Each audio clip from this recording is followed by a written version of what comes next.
جی students, جب ہم Excel کے حوالے سے بات کرتے ہیں تو پچھلے کسی سیشن میں ہم نے میکروز کے اوپر بات کی تھی کہ کس طریقے سے ہم ایکسل میں اپنی مرضی کے مطابق ایپلیکیشن ڈیولپ کر سکتے ہیں، پروگرام ڈیولپ کر سکتے ہیں۔ تو اسی طرح بہت سارے یوزرز نے، جو ایکسل کے ایڈوانس یوزرز ہیں، انہوں نے بہت ساری ایپلیکیشن ڈیولپ کر کے ایکسل میں ایڈ ان کر دی ہیں۔ وہ ایپلیکیشن جب ہم ایکسل کو انسٹال کرتے ہیں تو اس وقت اویلیبل نہیں ہوتی، لیکن ان تمام ایپلیکیشنز کو مائکروسافٹ اسٹور نے علیحدہ کر کے اکٹھا کر کے ہمارے لیے رکھ دی ہے، تاکہ اپنی مرضی کے مطابق ہم ان میں سے اپنی مطلوبہ ایپلیکیشنز کو ڈاؤن لوڈ کریں اور پھر ان کو انسٹال کر کے اپنا کام اس میں مکمل کر لیں۔ پرائمریلی وہ ساری ایپلیکیشنز یوزرز نے ڈیولپ کی ہیں۔ اچھا، یہ جو ایپلیکیشنز ہیں ان کو کمپیوٹر کی زبان میں لائبریریز بھی کہتے ہیں، موڈیولز بھی کہتے ہیں۔ تو آپ کی مرضی، آپ اس کو لائبریریز کہہ لیں، موڈیولز کہہ لیں، لیکن یہ یوزرز ڈیولپڈ موڈیولز ہیں، یوزرز ڈیولپڈ لائبریریز ہیں۔ ان کو ڈاؤن لوڈ کرنے کے لیے آپ کو مائکروسافٹ اسٹور کے اوپر کانٹیکٹ کرنا پڑے گا۔ ابھی ہم کمپیوٹر کے اوپر دیکھیں گے کہ ہم کیسے مائکروسافٹ اسٹور کے اوپر کانٹیکٹ کریں گے اور پھر اپنی مطلوبہ ایپلیکیشن کو ڈاؤن لوڈ کریں گے۔ ایک بات جو بہت امپورٹنٹ ہے، بہت سارے یوزرز نے جب یہ لائبریریز اور ماڈیولز ڈیولپ کیے تو ان کو فری آف کاسٹ تمام پبلک کے لیے استعمال کے لیے رکھ دیا، لیکن بہت سارے یوزرز ایسے ہیں جنہوں نے ان کو فری آف کاسٹ نہیں رکھا، بلکہ اس کے اوپر کچھ پرائس بھی رکھ دی۔ تو کچھ ایپلیکیشن آپ کو مائکروسافٹ اسٹور کے اوپر ایسی ملیں گی جن کو یوز کرنے کے لیے، جن کو انسٹال کرنے کے لیے آپ کو لائسنس یعنی پیمنٹ کرنی پڑے گی، اور کچھ ایپلیکیشنز ایسی ہیں جو فری آف کاسٹ آپ یوز کر سکتے ہیں۔ تو آئیے کمپیوٹر کے اوپر چلتے ہیں اور دیکھتے ہیں کہ وہ کون سی ایپلیکیشنز ہیں جو ہمارے لیے اویلیبل ہیں مائکروسافٹ اسٹور کے اوپر۔ یہ اسٹوڈنٹس، جو میرے پاس یہ ایک ایکسل کی شیٹ ہے اور میں یہاں پہ سب سے پہلے مائکروسافٹ اسٹور کو ایکسیس کروں گا۔ یہاں پہ مین مینیو میں ہمارے پاس انسرٹ کا مینیو ہم پریس کریں گے، اور یہاں پہ ہمارے پاس یہ دو فیچر موجود ہیں جو ہم کسی موڈیول کو یا لائبریری کو جب ہم ایکسیس کرنے لگتے ہیں تو ہم اس کو یوز کریں گے۔ اگر ہم آلریڈی کوئی لائبریری یا موڈیول ڈاؤن لوڈ کر چکے ہیں تو وہ مائی ایڈنس میں آئے گا، اور اگر ہم نے نئے سرے سے کوئی موڈیول یا لائبریری ڈاؤن لوڈ کرنی ہے تو وہ اس بٹن کے اوپر ہم اس کو ایکسیس کریں گے۔ Add in stand for additional installation. So اس کو ہم نے کلک کیا تو اس بات کے لیے یہ کنفرم کیجئے گا کہ آپ کے کمپیوٹر میں انٹرنیٹ کا کنیکشن ہونا چاہیے جس وقت ہم اس کو ایکسیس کریں گے، otherwise you won't be able to access it. اور اس کے بعد یہ ایک مینیو آپ کے سامنے اوپن ہو جائے گا، اور یہاں پہ بے شمار وہ ایپلیکیشنز موجود ہیں جن کو مختلف یوزرز نے مختلف پرپزز کے لیے ڈیولپ کیا ہوا ہے۔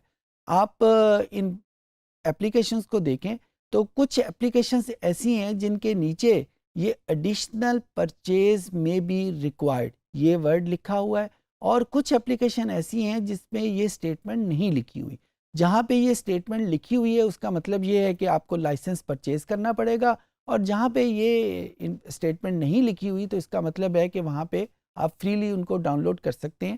میں یہاں پہ مثال کے طور پہ دو ایپلیکیشن ڈاؤن لوڈ کرتا ہوں تاکہ آپ کو یہ طریقہ بھی سمجھ آ جائے اور اس کی کچھ ایپلیکیشن بھی سمجھ آ جائے۔ فار ایگزامپل پروڈکٹیوٹی میں ہمارے پاس ایک ایپلیکیشن موجود ہے جس کو ہم کہتے ہیں مائکروسافٹ ویژوئل ڈیٹا ویژولائزر۔ یہ ڈیٹا ویژولائزیشن کا ایک پیکج ہے۔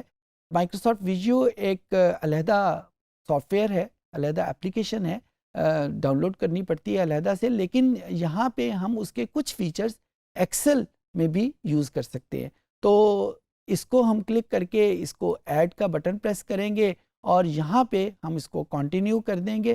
جو ہی ہم اس کو کنٹینیو کریں گے تو آپ سے بعض اوقات یہ کمپیوٹر ایک سائن ان کی انفارمیشن مانگے گا، یعنی وہ ریکوائر کرے گا کہ آپ اس کے رجسٹرڈ یوزرز ہیں۔ اگر آپ کے پاس مائکروسافٹ کا کوئی سا بھی لائسنس موجود ہے، یوزر نیم موجود ہے، اور وہ یوزر نیم ہاٹ میل کے یوزر کی فارم میں بھی ہو سکتا ہے، وہ آؤٹ لک کے یوزر کے فارم میں بھی ہو سکتا ہے. یعنی دوسرے معنوں میں اگر آپ کے پاس ہاٹ میل کی ای میل ایڈریس موجود ہے یا آؤٹ لک کی ای میل ایڈریس موجود ہے تو آپ اس کو یوز کر سکتے ہیں. اور اگر آپ کے پاس مائکروسافٹ 365 کا لائسنس موجود ہے تو آپ اس کو بھی یوز کر سکتے ہیں. مجھ سے یہ انفارمیشن اس نے نہیں مانگی کیونکہ میں آلریڈی اس کا یوزر ہوں اور میں یہ کمپیوٹر پہ آلریڈی وہ سائنڈ ان موجود ہے.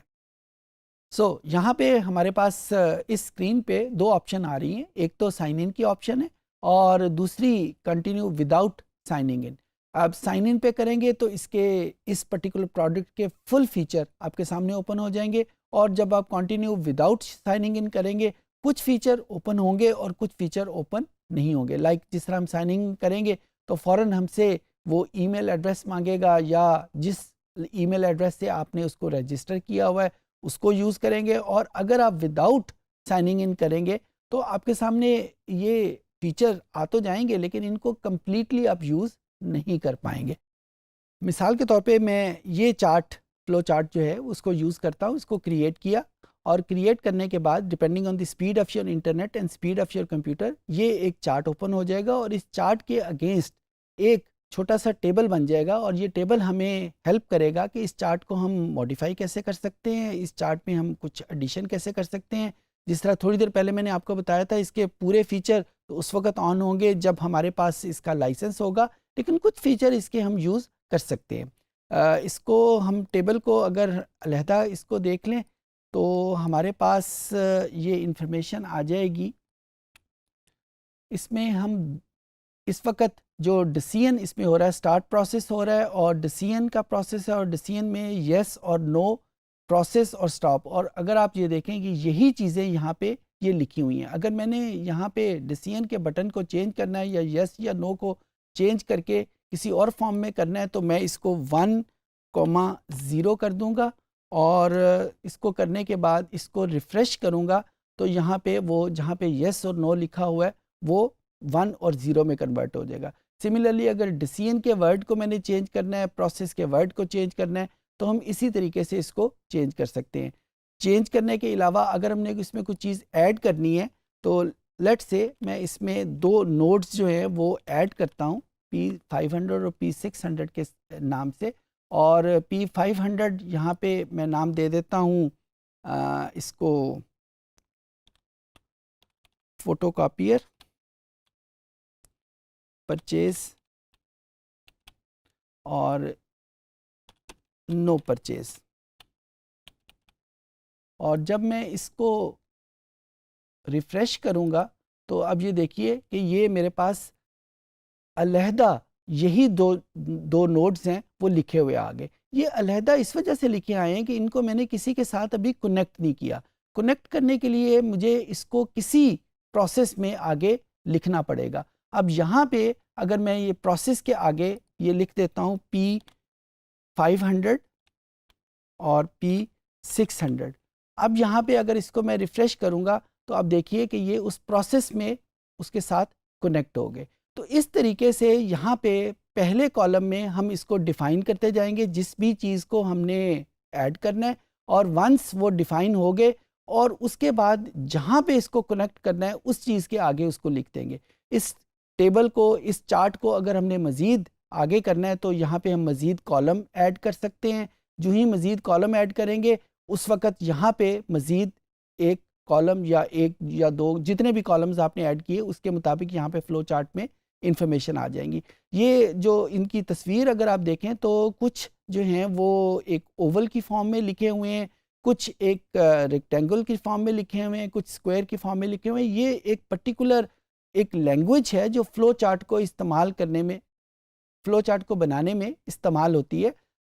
ڈیسیژن جب بھی ہوتا ہے وہ ایک ڈائمنڈ باکس کے اوپر استعمال ہوتا ہے. اوول میں ہمیشہ ہم سٹارٹ یا سٹاپ پروسیس کرتے ہیں.